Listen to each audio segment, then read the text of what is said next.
하나님 아버지 하나님 감사합니다. 오늘도 제가 주님의 십자가 복음을 들고 잘 섰습니다. 주님께서 제게 계시해 주신 그대로 더하거나 빼지 말고 그대로 전할 수 있도록 인도하시고 받는 우리 그리스도인들도 주님께서 말씀하신 그대로 받고 이해할 수 있도록 전하는 전하 받는 우리 그리스도인들 모두의 은혜를 내려주시옵소서. 모든 말씀 우리 주 예수 그리스도 이름으로 기도드립니다. 아멘. 오늘은 제 262강 삼위일체 두 번째 편을 하도록 하겠습니다. 처음 슬라이드 요한복음 본 말씀이죠. 1장 14절 읽을 때 다 일어서 주시기 바랍니다. 그리고 말씀이 육신이 되어 우리 중에 성막을 치셨고 우리가 그분의 영광을 보니 아버지께로부터 나오신 하나밖에 없으신 분으로서의 영광이요 은혜와 진리가 충만하시더라. 자, 그럼 계속해서 주기도문을 다 같이 낭독하도록 하겠습니다. 하늘들 안에 계신 우리 아버지여, 당신의 이름이 거룩히 되게 하시며 당신의 왕국이 오게 하시고 당신의 원하심이 하늘들 안에서처럼 땅 위에서도 이루어지게 하시며 그 피로 적절한 저희의 양식을 오늘 저에게 주시고 또한 저희 자신들이 저희의 채무자들을 면제해 준 것 같이 저희의 채무를 면제해 주시며 저희를 시험 안으로 끌어들이지 마시고 오히려 그 악한 자로부터 구출하소서. 자, 다 앉아주시기 바랍니다. 오늘은 세상교회의 부활절인데 성경 말씀을 통해 하나님께서 우리에게 기억하여 지켜 행하라고 명하신 것은 떡을 떼며 잔을 마시는 주님의 만찬밖에 없습니다. 부활절에 대한 주님의 가르침은 전혀 없지요. 부활은 절기로 기념하는 것이 아니라 우리 그리스도인들에게 구원의 완성으로 장차 영광스럽게 임할 것입니다. 제가 정확히 5년 전 오늘 곧 예수님께서 부활하신 날을 세상교회에서 기념하고 있을 때 십자가 복음 선포를 시작했습니다. 5년이 지나도록 십자가 복음에 귀 기울이는 이가 없으나 제가 애원하는데 그동안 선포했던 수많은 설교들을 한국인들보다 전 세계에 널리 퍼져 있으며 흩어져 있는 각 다른 인종에서 나온 하나님의 백성이 훨씬 더 많이 보고 듣게 될 것입니다. AI가 동시통역을 해줄 것이기 때문이죠. 그것이 일어나는 때와 그 일을 이루시는 것은 제가 아니라 온전히 하나님께 달려 있습니다. 저는 그날을 소망하며 믿음의 눈으로 바라봅니다.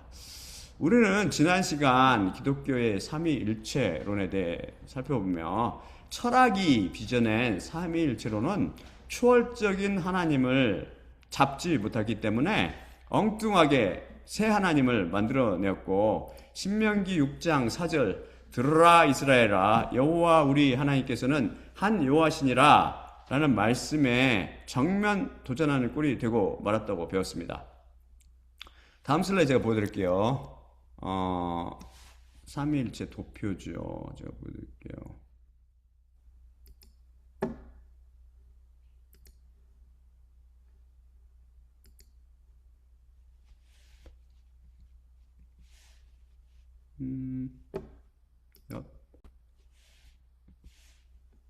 입니다. 사실 이 도표는 삼위일체를 설명하기 위해 삼위일체의 개념을 도식화한 것인데 엄밀히 따지면 이 도표도 잘못되었습니다. 여기서 보듯 새 하나님을 따로 떼어놓고 묘사하고 있기 때문이죠. 하지만 경험과 인식의 범위가 한정된 인간의 이성으로 하나이시면서 세 분이신 삼위일체 하나님을 이해하는 데는 도움이 될 수 있습니다. 삼위일체를 이해할 때 반드시 지켜야 하는 세 가지 명제가 있습니다. 여기서 벗어나면 다른 복음이 탄생합니다. 첫째, 세 위격은 서로 구별된다. 성부가 성자이신 것은 아니시며 성자가 성령이신 것도 아니십니다. 각각 고유한 인격, 곧 위격을 가지십니다. 둘째, 각 위격은 온전한 하나님이시다. 성부도 하나님, 성자도 하나님, 성령도 하나님이십니다. 누구 하나가 더 열등하시거나 부분적이시지 않습니다. 셋째, 그러나 하나님은 오직 한 분이시다. 셋신, 곧 세 하나님께서 계신 것이 아니라 본질에 있어서 하나인 한 하나님만 존재하십니다. 삼위일체는 성경의 비밀 중 가장 이해하기 힘든 비밀이 아닐까 생각됩니다. 또한 그만큼 거짓 해석과 교리를 양산할 소지가 있지요. 다음은 삼위일체에 대한 그럴듯하지만 실은 잘못된 해석들입니다. 제 설교를 주의깊게 들어보면 그 이유를 알 수 있을 것입니다. 첫째, 아버지가 아내에게는 남편이, 아들에게는 아버지가 직장에서는 과장이 되듯이 아버지, 아들, 성령이란 용어는 한 위격이나 인격 또는 존재에 대해 세 가지 다른 형태로 표현이다라는 이론. 둘째, 하나님께서는 한 위격 안에 세 위격 또는 한 존재 안에 세 존재로 이루어졌다는 이론. 셋째, 아버지만이 신적인 위격이고 아들은 아버지에 의해 창조되었고 성령은 아들에 의해 창조되었다는 이론. 넷째, 아버지, 아들, 성령은 마치 인간이 몸, 영, 혼으로 구성되어 있듯이 한 존재의 본질적인 요소들이라는 이론. 다섯 번째, 아버지와 아들, 성령은 수증기와 물, 얼음을 예로 설명할 수 있다고 주장하는 이론. 여섯 번째, 아버지와 아들과 성령이 따로 서신 것만을 주장하거나 반대로 그 셋이 하나인 것만을 주장하는 이론. 일곱 번째, 하나님은 복합체라서 삼위일체를 설명하려 하는 것은 어리석은 행위라는 이론. 이들 이론 중에서 삼위일체 하나님께서 성부, 성자, 성령이라는 세 가지 다른 인격이 아니라 한 분 하나님이 상황에 따라 형태, 모드만 바꾸어 나타난다는 주장이 바로 양태론이라는 다른 복음으로 기독교라는 종교에서 이단으로 정죄하고 있지요.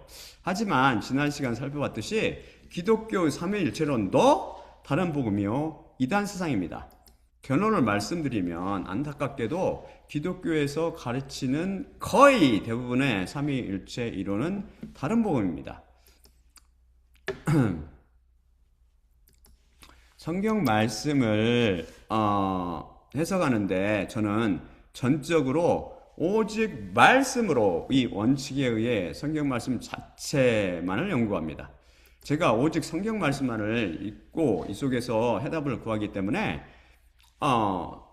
성경 말씀을 연구하는데 성령님의 도움이 없이는 모든 것이 불가능합니다. 그래서 저로부터 나오는 지혜는 온전히 예수님의 것입니다. 그분의 은혜가 아니면 불가능하지요. 누구보다 제 자신이 제 것이 아니라는 것을 잘 알고 있습니다. 그래서 저는 오직 예수님만을 고백하며 삽니다. 본론으로 돌아와서 삼위일체란 하늘에 계신 하나님 아버지와 육신을 입고 내려온 하나님이신 예수님, 그리고 성령님은 셋이시며 동시에 하나라는 가르침입니다. 이것은 초월적인 가르침이기에 이성과 감성으로 이해하며 잡을 수도 없습니다. 이것을 전능하신 하나님의 입장에서 그분의 전능성의 편으로 볼 수 있습니다. 인간은 한 시점에 오직 한 장소에 존재할 수 있지만 하나님께서는 전능하셔서 시간과 공간을 초월하십니다. 시간과 공간이 그분을 한정하고 묶어두지 못하지요. 그래서 하나님께서는 성부와 성자와 성령님 세 분으로 존재하실 수도 있으시며 동시에 하나로 존재할 수 있으신 전능하신 분이시죠. 삼위일체가 바로 전능성으로 인해 가능한 것입니다. 그래서 삼위일체를 이해하는 제일 좋은 방법은 하등 피조물인 인간의 머리로 이해하려 하지 말고 믿음으로 이해하는 것입니다. 인간에게는 모순처럼 보이는 것이 하나님께는 당연한 진리일 수 있습니다. 하지만 저는 여러분의 믿음을 위해서 하나님께 받은 지혜를 바탕으로 성경 말씀을 풀어보겠습니다. 기독교의 거의 대부분은 삼위일체론이 다른 복음에 이른 것은 오직 말씀으로 이 원칙을 위배했기 때문입니다. 이제부터 성경을 통해 삼위일체를 증명하려 합니다. 그러기 위해서는 하나님 아버지와 예수님 그리고 성령님이 셋이시며 동시에 하나라는 것을 증명해야 할 것입니다. 따라서 다음을 증명해야 합니다. 먼저 성부 하나님과 예수님과 성령 각각 셋의 다른 성령님은 각각 셋의 다른 인격이라는 것을 증명해야 하고 다음에는 이 셋이 하나라는 것을 증명해야 합니다. 그리고 이 셋이 하나라는 것을 증명하려면 성부 하나님과 예수님은 같은 분이시다. 예수님과 성령님은 같은 분이시다. 성부 하나님과 성령님도 같은 분이시다. 라는 것을 성경을 통해 증명해야 합니다. 그래야 이 셋이 하나라고 말할 수 있기 때문이죠. 다음 슬라이드 제가 보여드릴게요.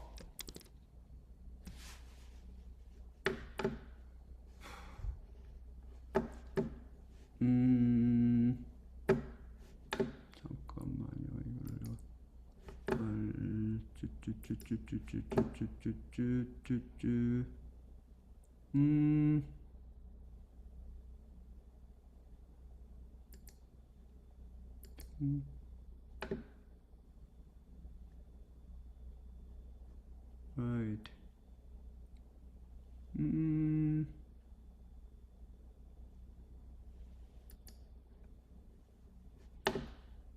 View.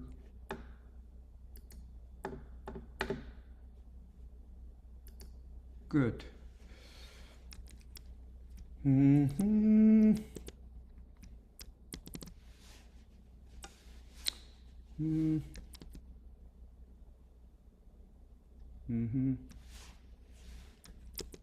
왔다 갔다 하네요, 제가.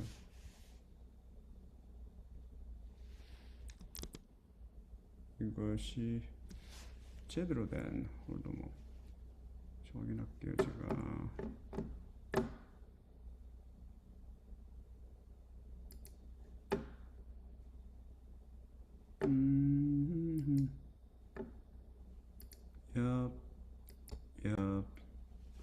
이거죠, 이거. 이 말씀들.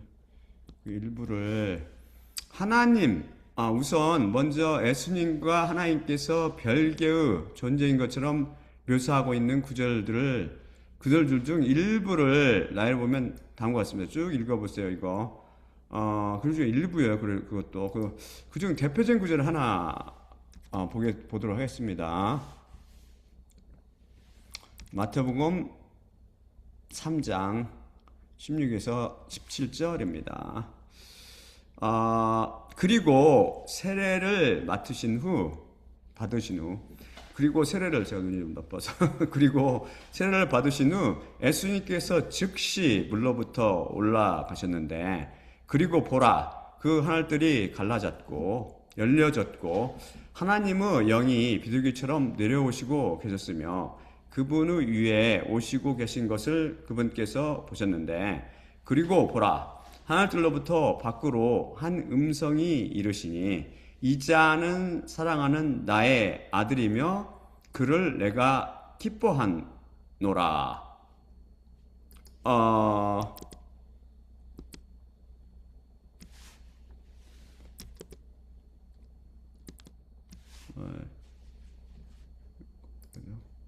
Good.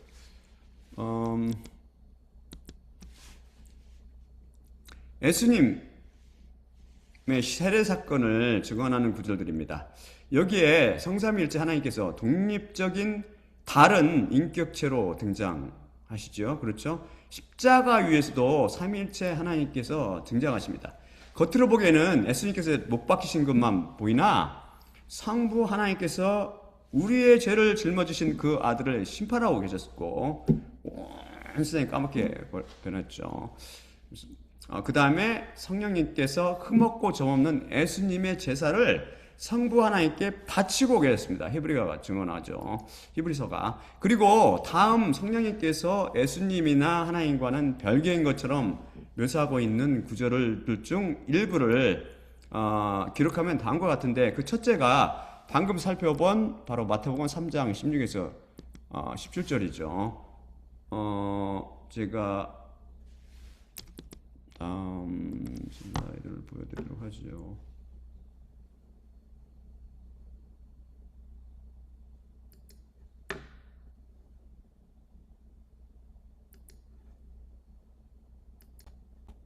Right.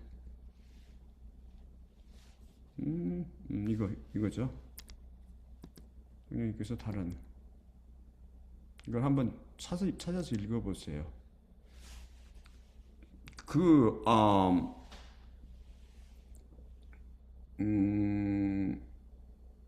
대표적인 게 아까 방금 전에 읽은 마태복음 3장 16절 17절이죠. 그 외에 이사야 11장 이제 여기 쭉 나온 거 쭉쭉 이런 것들이 있습니다. 그러니까 이거 한번 읽어보시고 따라서 위의 구절들을 종합해 보면 예수님께서 아버지 하나님과 별개의 인격체이시고 성령님께서 예수님이나 성부 하나님과 별개의 인격체이시니 성부 하나님과 예수님과 성령님 각각 별개 곧 세 분의 다른 인격체라는 결론에 이르게 됩니다. 여기서 셋이란 분리 곧 세 개의 다른 개체들을 의미하는 것이 아니라 세 인격이나 위격을 의미합니다. 그렇지 않다면 새 하나님이 만들어지니 신명기 6장 4절에 어긋나게 되죠. 내 영혼과 나의 관계에 대한 비유로 유추해서 생각해 보거나 옛날에 제가 말씀드렸죠. 하나님의 전능성에 비추어 생각해 보세요. 성부 하나님과 성자 예수님 및 성령 하나님 모두 여호와시로되 성자 하나님 곧 예수님은 육신을 입으신 하나님을 묘사할 때 씁니다. 성부 하나님은 하늘에 계신 여호와 하나님을 묘사할 때 쓰며 성령 하나님은 영이신 하나님께서 인간상의 영으로 오셨을 때 쓰는 표현이죠. 하지만 동일한 하나님이 다른 모양으로 나타나는 양태론과 혼동하면 안 됩니다. 다음 슬라이드 제가 보여드릴게요. 요한복음 1장 14절입니다. 굉장히 중요하면서 많은 사람들이 오역하기도 하며 혼동하기도 하고 잘못 번역한 이 말씀 요한복음 1장 14절 그대로 원문을 제가 번역한 거죠. 굉장히 중요한 구절입니다. 그리고 그 말씀이 육신이 되어 우리 중에 성막을 치셨고 우리가 그분의 영광을 보니 아버지께로부터 나오신 하나밖에 없으신 분으로서의 영광이요 은혜와 진리가 충만하시더라. 이 구절을 제가 가진 번역 성경들 중 The NET Bible Second Edition과 The Lexham English Bible를 둘을 빼고 모두 외우겠습니다. 문제의 단어는 하나밖에 없는이나 유일무이한이라는 뜻을 갖는 헬라어 모노게네스인데 번역 성경들이 이것을 The Only Son 즉 하나밖에 없는 아들이나 The Only Begotten 즉 독생자로 원문에도 없는 휴어스 곧 아들이란 단어를 넣어 변개시킨 후 번역했습니다. 이것은 시조가 바로 흠정역 킹 제임스 버전 헬라어 텍스트가 된 스테반본인데 모노게네스 휴어스라고 원문에도 없는 휴어스를 끼워 넣어 삼위일체를 훼손시켰습니다. 이 모노게네스란 단어는 헬라어 신약에 9번 등장하는데 3회는 단독으로 쓰이고 아들이란 뜻의 휴어스나 딸이란 뜻의 피가테어와 같이 쓰인 것은 6회입니다. 이 중 예수님을 증언할 때 5회 쓰였는데 2회는 아들이란 단어 없이 단독으로 그리고 3회는 아들이란 단어와 같이 쓰였습니다. 단어 휴어스를 안 쓰면 그 다 이유가 있단 말입니다. 그걸 지 멋대로 자기들 이성과 감성에 감춰서 바꿔버리거나 그걸 삽입했다고 해요. 원문에 비잔틴 원문에도 없는 걸 얘네들이 따르고 있는 스테반의 원문에 비잔틴에도 없는 걸 헬라어 모노게네스는 the only one 즉 유일의 뜻을 갖는 monos와 a noun of expressive or relationship of various degrees and kinds 즉 다양한 정도와 종류 관계를 나타내는 명사인 genus 합성어로 birth 곧 출생이 아니라 derivation 즉 기원을 표현하는 단어입니다. monogenes는 뜻이 둘이 있는데 여기서는 pertain to being the only one of the kind within a specific relationship으로 특정 관계 내에서 유일하게 존재하는 것과 관련된 이런 뜻으로 one and only 즉 하나밖에 없는 이라는 의미를 갖습니다. 아버지께로부터 라고 제가 번역한 헬라어는 파라파트로스로 전치사 파라와 아버지라는 뜻의 파텔 소유격 합성어구로 전치사 파라가 소유격을 취하면 뭐뭐로부터 라는 뜻으로 기원을 나타냅니다. 이것은 예수님께서 아버지 여호와 하나님께로부터 기원하신 육신을 입으신 하나님이시라는 뜻입니다. 예수님을 성경 말씀이 아들이라고 묘사한 것을 인간 같은 피조물의 출생 관계로 이해하면 안 됩니다. 성경에서 예수님을 아들이라고 하고 스스로도 그렇게 말씀하셨잖아요. 방금 살펴봤듯이 이것은 출생이 아닌 기원으로 말미암는 관계에 대한 표현입니다. 여호와 하나님께서 육신을 입으신 인격체를 아들이라는 단어를 써서 표현하는 것이죠. 인간이 이해할 수 있도록 기원은 모두 하나님 곧 한 여호와 하나님으로 동일하지만 육신을 입어 노예의 형체가 되어 사람 모양이 된 하나님을 아들이라고 부르는 것입니다. 이 둘은 본질은 하나로 같으나 인격체는 다른 두 분이십니다. Two persons라는 거죠. 또한 성 어거스틴을 비롯한 종교에 속한 철학자들이 해석하듯 여기서 말씀을 성자 하나님이신 예수님으로 해석하면 안 되는데 그렇게 되면 두 하나님이 만들어지기 때문입니다. 성부 하나님과 성자 예수님 두 하나님. 여기서 그리고 그 말씀이 육신이 되어 해서 그 말씀은 예수님이 아니라 여호와 하나님을 가리킨다고 지난 시간 배웠죠. 하나님을 가르는 순간 삼위일체를 훼손하며 다른 복음이 탄생합니다. 여기 요한복음 1장 14절은 성삼위일체 하나님을 증언하는 말씀으로 핵심은 예수님께서 바로 여호와이시다라는 말씀입니다. 말씀이 증언하듯 예수님께서는 유일무이하신 분, 곧 하나밖에 없으신 하나님이십니다. 하나밖에 없으신 분이란 표현은 여호와 우리 하나님께서는 한 여호와시다라는 신명기 6장 4절 말씀과 일맥상통합니다. 바로 여호와 하나님이신 말씀께서 육신을 입으시고 우리 가운데 거주하셨는데 그분은 아버지께로부터 나오신 하나밖에 없으신 분, 곧 여호와 하나님과 기원이 같으신 하나님, 곧 하나밖에 없으신 여호와 하나님이시라는 말씀이죠. 그래서 이 두 분이 여호와심으로 하늘에 계신 성부 여호와 하나님께서 가지신 영광을 가지셨고 은혜와 진리가 충만하셨다는 것입니다. 다음 슬라이드 보여드릴게요. 레위기 26장 13절, 11에 13절로 여호와께서 이스라엘 백성에게 미래를 예언하시는 말씀입니다. 이거죠.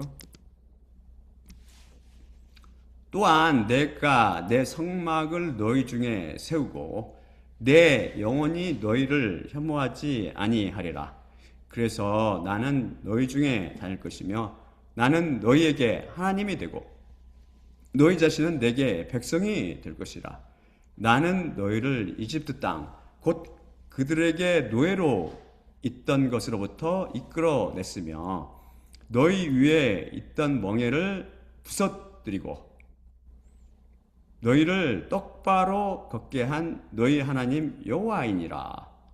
이건 보이잖아요. 이게 성막을 내가 내 성막을 너희 중에 세우고 아까 요한복음에서 나왔죠. 하나님께서 내려오셔서 예수님께서 여호와께서 내려오셔서 성막을 치셨잖아요. 그걸 다들 제대로 번역하지 못했죠. 안타깝게도 이 말씀은 정확히 요한복음 말씀을 통해 성취되었습니다. 우리 중에 성막을 세우신 여호와 하나님께서 바로 예수님이신 것이죠. 그분이 바로 이스라엘 백성을 애굽 땅으로부터 이끌어내셨으며 하나님의 백성인 그리스도인들을 죄와 사망과 마귀의 권세로부터 해방시켜 똑바로 걷게 하시는 유일하신 하나님이십니다. 성경 말씀을 살펴볼수록 한 구절 한 구절이 바로 십자가에 못 박히신 여호와 하나님, 곧 예수님께 대한 증언임을 확인할 수 있지 않습니까? 예수님께서는 육신을 입으신 여호와 하나님으로 이해하듯이 성령님은 영으로 이 세상에 보내어진 여호와 하나님으로 성경 말씀은 증언합니다. 다음 슬라이드 보여드릴게요. 요한계시록 5장 6절입니다.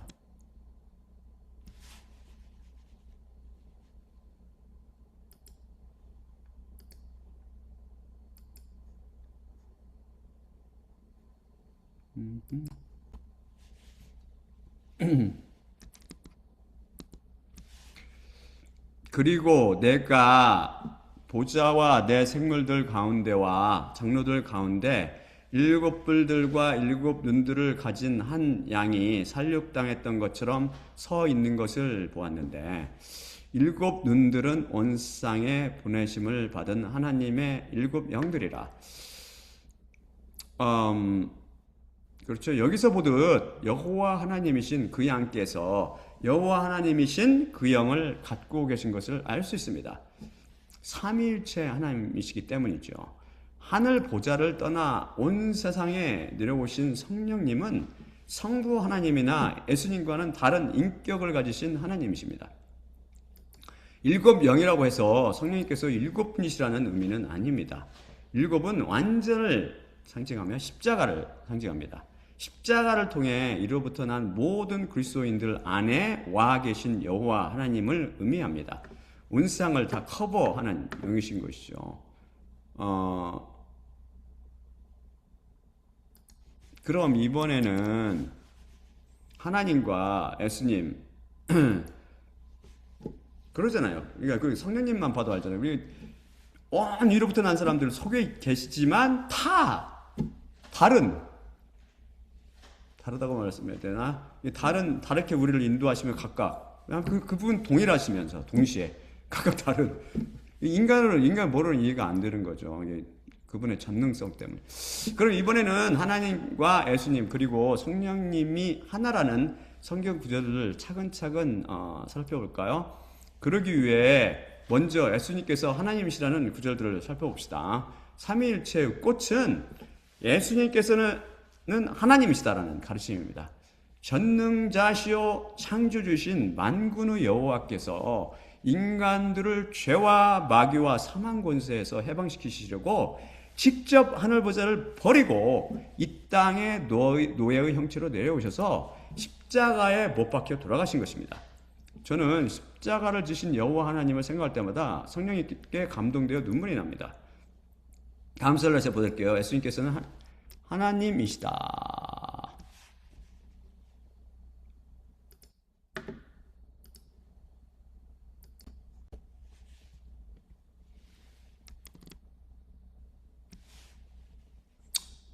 이는 한 아기 이사야서 9장 6절입니다. 메시아에 대해서 예언하는 구절이죠.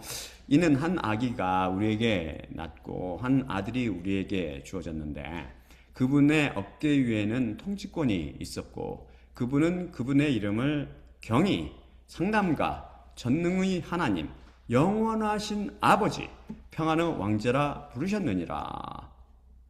그렇죠? 그 다음에 요한복음 20장 26에서 29절입니다. 그리고 8일 후 다시 그분의 제자들이 안에 있었는데 도마도 그들과 함께 있었더라. 문들이 잠겨 있었는데 예수님께서 오시고 계셨으며 가운데 쪽으로 서셨고 말씀하였으니 너희에게 평안이. 다음 도마에게 그분께서 이르시니 내 손가락을 여기 가져와 내 손들을 보라. 또한 내 손을 가져오라. 그리고 내 옆구리 안으로 던져라. 그래서 믿음 없이 되지 말고 오히려 맡기게 되어라. 도마가 그분께 대답하며 말했으니 나의 주님 나의 하나님.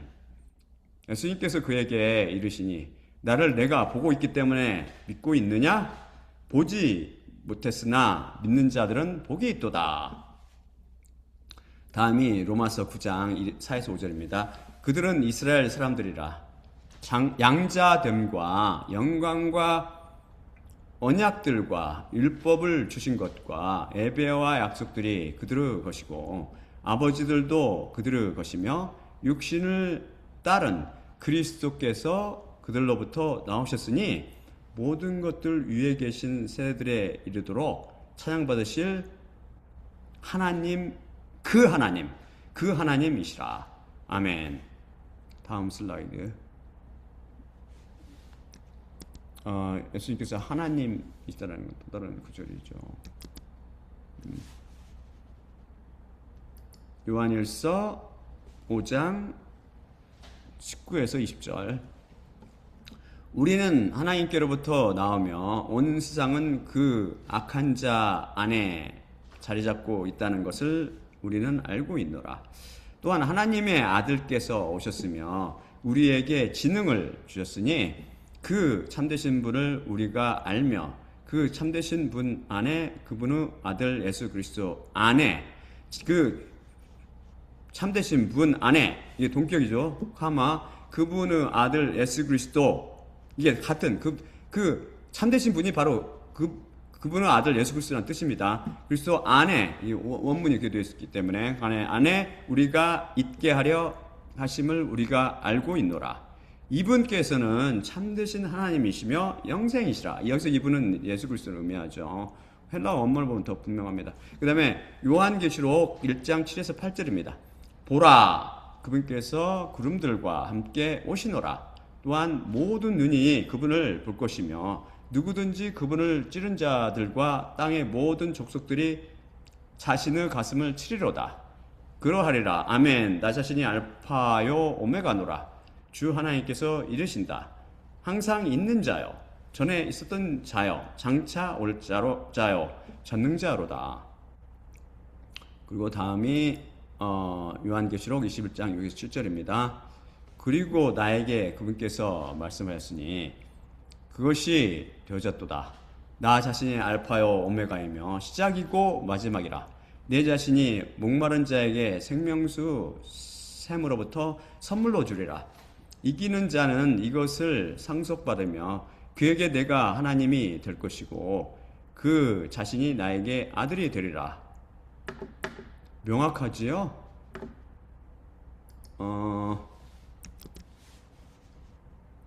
예수님께서는 분명 여호와 하나님이십니다. 이에 대해 여호와 증인들은 성경에 예수님께서 여호와시라는 언급이 한 번도 없는데 어떻게 예수님께서 하나님이실 수 있느냐고 따지죠. 그것은 그들이 히브리어와 헬라어를 제대로 모르기 때문입니다. 그렇기 때문에 갖는 의문이죠. 여호와는 히브리어로 여드해 바브해 배웠죠 이미. 근데 하나님의 이름을 가리키며 이 단어의 더 정확한 발음은 허바일 거라고 제 76강에서 배웠죠. 구약에서는 이 단어가 6828회 등장합니다. 그런데 신약에는 이 단어가 단 한 차례도 등장하지 않습니다. 갑자기 여호와 하나님께서 사라지신 건가요? 아닙니다. 예수님께서 이 땅에 오신 후 기록된 신약은 헬라어, 그리스어로 써 있거든요. 여호와 하나님께서 사라지신 것이 아니라 단지 새 언어로 당신 자신을 나타내시고 계실 뿐입니다. 그래서 하나님께서는 자신을 가리키실 때 여드해 바브해 라는 히브리어 단어 대신 세오스 여호바라는 그 여호와 우리나라 말로 라는 히브리어 단어 대신 세오스 그것도 하나님이나 큐리어스 그 주님이라는 헬라어 일반 명사를 쓰셨습니다. 고유 명사가 아니라 일반 명사. 결국 구약의 여호와를 가리키는 고유 명사 여드해 바브해가 신약에서는 일반 명사인 세오스와 큐리어스 를 쓰셔서 자신을 가리시고 계신 것이죠. 그런데 말씀이 예수님께서는 참되신 하나님이시라고 이게 살펴봤잖아요. 증언하고 있으니 이분은 분명 구약에서 일컫는 여호와 하나님과 동일하신 분이심을 알 수 있습니다. 그리고 구약의 여호와 하나님께서는 다들 잘 알듯 성부 하나님이시고요. 사실 예수라는 이름은 구원하다라는 뜻을 갖는 히브리어 동사 야샤에서 구현했습니다. 따라서 예수님의 이름은 하나님께서 구원하시다 그 뜻을 갖고 있으며 그분은 구원의 하나님이라는 뜻이 됩니다. 예수님께서는 진정 우리를 죄와 사망과 마귀 권세에서 해방시켜 주시는 구원의 하나님이십니다. 또한 예수님의 다른 이름은 임마누엘이죠. 임마누엘인데 이는 하나님께서 우리와 함께 계시다라는 의미입니다. 제가 그대로 해석하면 그렇게 뜻이 되거든요. 우리와 함께 계셨던 하나님, 그분이 바로 예수님이십니다. 하나님께서는 여호와 한 분이십니다. 주님도 한 분이십니다. 우리는 분명 예수님을 주님이라 부릅니다. 따라서 그분이 여호와 하나님, 우리의 주님이심을 알 수 있습니다.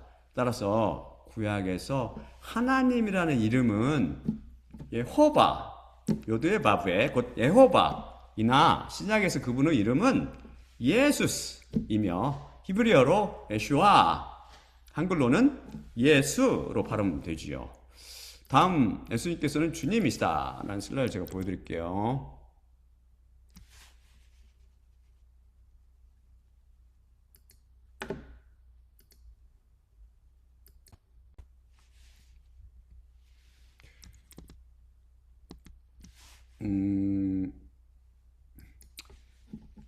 로마서 10장 9에서 13절입니다. 만일 내 입 안에 예수님께서 주님이시라는 말씀을 내가 고백하며 또 하나님께서 그분을 죽은 자들로부터 일으키셨던 것을 내 마음 안에 내가 믿으면 내가 구원을 받으리니 마음에 의해 그것이 믿어져서 의에 이르고 또한 입에 의해 그것이 고백되어져서 구원에 이르기 때문이라. 성경이 이르기 때문이니 그분을 믿는 자마다 모두 추치당하지 않으리라. 유대인과 또한 헬라인의 차이가 없기 때문이니 그 동일하신 모든 자들을 주님께서 그분을 부르는 모든 자들에게 부여하시기 때문이라. 누구든지 주님의 이름을 부르는 모든 자는 구원을 받으리라. 다음이 고린도전서 8장 6절입니다.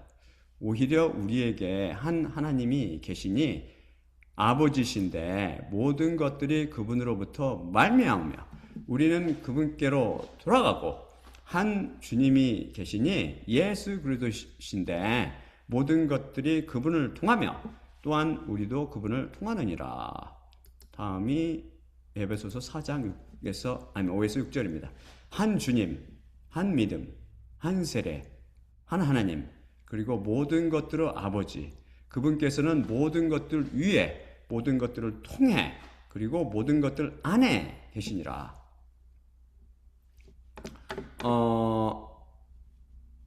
그렇죠. 신약에서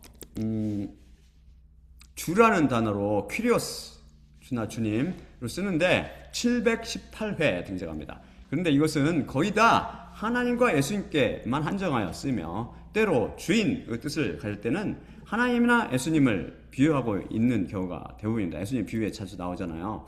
구약에서 다윗도 예수님을 주님이라고 불렀습니다. 결국 주님은 바로 하나님이신 예수님을 가리킨다는 것을 알 수 있죠. 우리는 하나님을 믿음으로 구원을 받습니다. 예수님은 하나님이시기 때문에 예수님을 믿어도 구원을 받습니다. 다른 어떤 것을 통해서는 누구도 구원을 받을 수 없는데 천하 사람들 중에 우리가 구원받을 수 있는 주어진 이름이 나사렛 예수밖에 없기 때문입니다.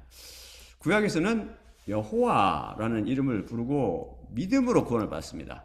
만일 예수라는 이름이 여호와라는 이름과 교환하여 쓸 수 없다면 천하 인간의 구원을 얻을 만한 이름이 예수밖에 없다는 사도행전 4장 12절 말씀은 거짓이 되고 맙니다. 요호란 이름도 있으니까요. 결국 여호와는 예수님 똑같은 분, 똑같은 이름이죠. 따라서 구약의 여호와와 신약의 예수는 하나밖에 없으신 하나님의 이름, 임을 알 수 있습니다. 결국 모든 이들이 예수님의 이름 앞에 무릎을 꿇고 그분을 주님이요 하나님으로 고백하게 될 날이 올 것입니다. 다음 슬라이드 제가 볼게요. 구약의 여호와는 신약의 주님이시다라는 거죠.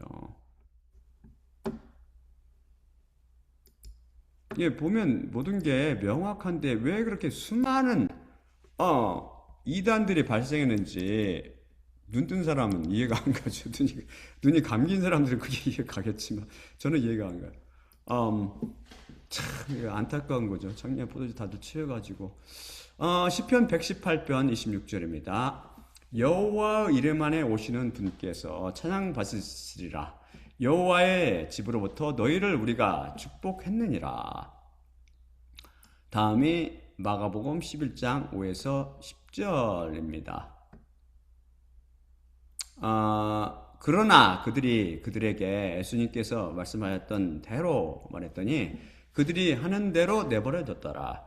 그리고 그 나귀 새끼를 예수님을 향해 그들이 데려왔고 그것에게 그들의 옷들을 던져 얹었더니 그것 위에 그분께서 앉으셨더라.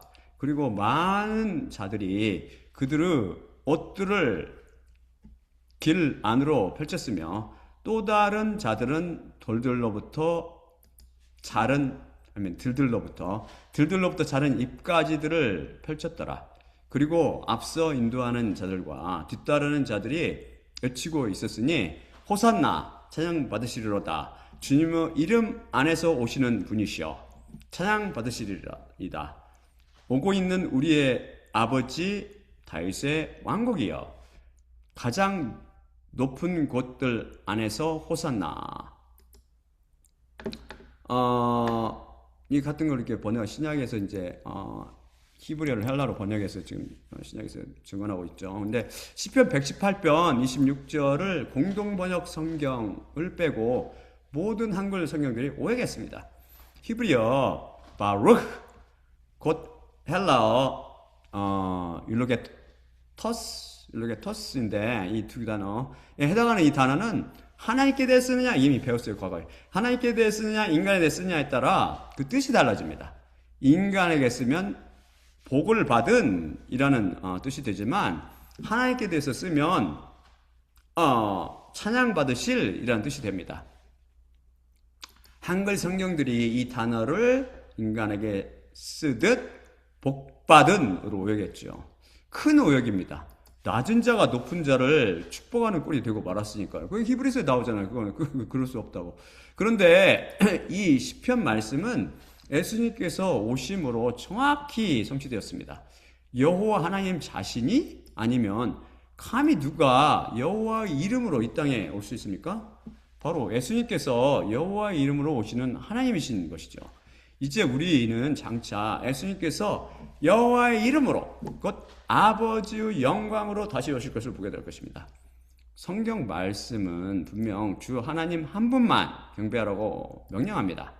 예수님께서도 마귀에게 시험 받으실 때 떠나가라 사탄아 그것이 기록되어 있기 때문이니 주 내 하나님을 내가 경배할 것이요 오직 그분께만 예배할지니라. 신명기 말씀을 인용하시며 시험을 물리쳐 주셨습니다.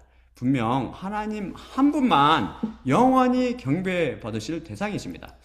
그런데 예수님께서 태어나셨을 때 찾아온 동방 박사들은 그분께 경배하였고 사복음서에 사람들이 예수님께 고침받거나 무슨 부탁이 나왔을 때 예수님께 경배했으며 요한계시록을 읽어보면 예수님께서 천사들과 장로들과 모든 만물들로부터 경배받는 장면이 나옵니다. 하나님과 예수님 외에 그 누구도 성경 안에서 경배받은 이가 없습니다. 그 양 예수님께서 진정 찬양받으시기에 합당하신 여호와 하나님이신 것이죠. 그럼 다음 시간에도 계속해서 하나님의 비밀인 삼위일체를 살펴보도록 하겠습니다. 다음 슬라이드 보겠습니다. 마지막으로 고린도전서 11장 23에서 26절을 읽고 마치도록 하겠습니다.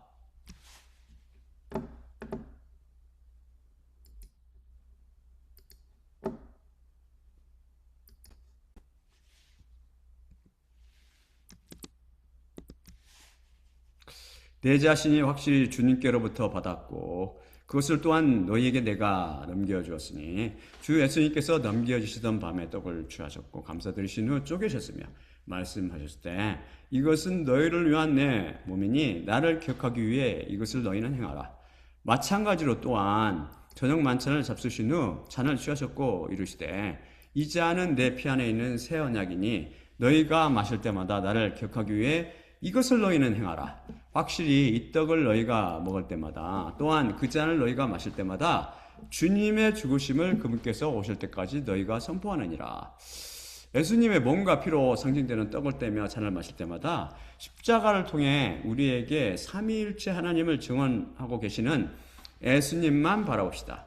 또한 나를 기억하기 위해 떡을 떼며 잔을 마시라고 말씀하신 예수님의 명령에 순종할 때마다 주님의 죽으심을 그분께서 오실 때까지 선포한다는 말씀을 마음에 새기고 예수님께서 육신을 입으신 여호와 하나님이심을 기억하고 십자가 복음을 통해 그분만 경배하며 찬양하기 바랍니다. 자, 그럼 제가 기도하고 마치도록 하겠습니다. 사랑하는 아버지 하나님 감사합니다. 오늘도 삼위일체 비밀을 배웠습니다. 오직 말씀으로 원칙에 의해서 우리는 성부 하나님과 성자 예수님과 성령 하나님께서는 각각 다른 세 인격체시나 또한 동시에 한 여호와 하나님이심을 배웠습니다. 또한 성경은 분명히 증언하듯이 우리 주 예수 그리스도께서는 여호와 하나님이시며 여호와께서 육신을 입고 내려오신 분이심을 배웠습니다. 우리가 진정 예수님을 주로 고백하고 하나님으로 고백하며 살 수 있도록 하옵시고 주님의 백성을 우리 주 예수 그리스도를 여호와로 고백하는 주님의 백성을 불러주시고 십자가 복음을 통해서 그들을 위로부터 날 수 있도록 은혜를 내려주시옵소서. 모든 말씀 우리 주 예수 그리스도의 이름으로 기도드립니다. 아멘.